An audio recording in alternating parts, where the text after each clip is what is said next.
הוא עבר ללהקה, וכדרכו גם פתח לו מעט חשבונות.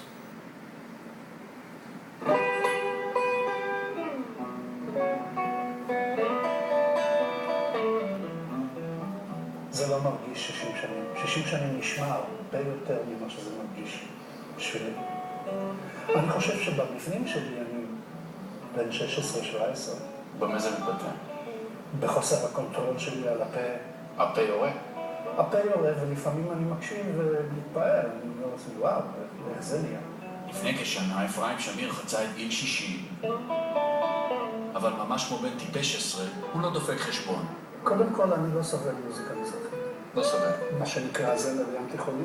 קובי פרץ? לא אוהב. מושי כפרי? אני לא מבחין. אתה לא מבחין בין קובי פרץ למושי כפרי למשה פרץ? לא.